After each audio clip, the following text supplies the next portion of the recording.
Russia's invasion of Ukraine has also made victims of their youngest people. Ukraine says 12,000 of its children have been abducted from occupied territories and taken to Russia.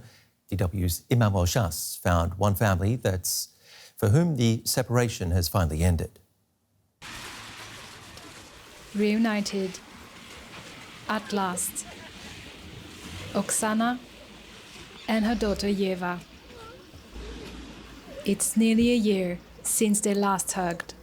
Oksana is a combat medic for the Ukrainians, but her brother is a separatist. While she was on the front line, he took his family and Oksana's daughter to Russia.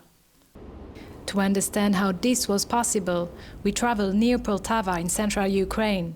Oksana moved here after her house in the east was destroyed by Russian missiles.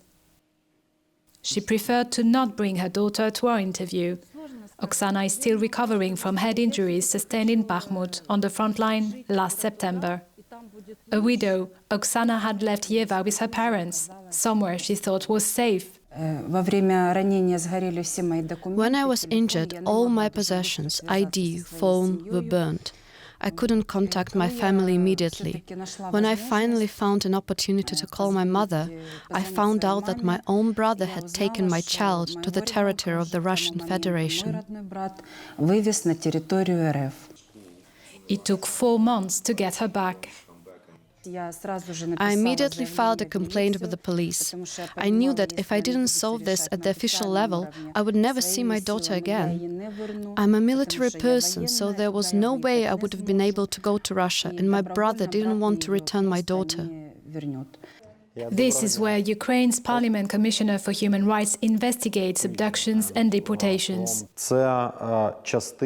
This is part of the entire war crime system and genocide of the Ukrainian nation, which the Russian Federation is carrying out.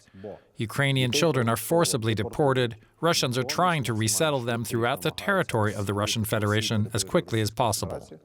It can often take months for families to even find out where their children are. Volunteers from the NGO Save Ukraine assist them in the complicated process to get them back. We started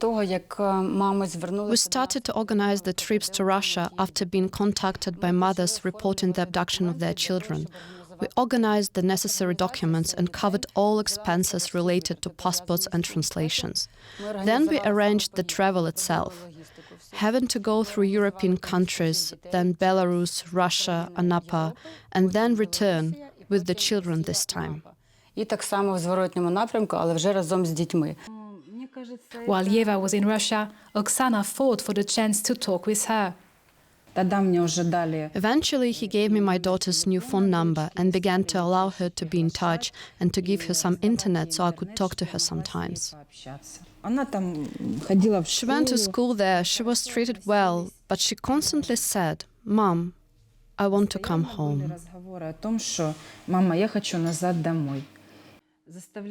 Oksana no longer talks to her brother.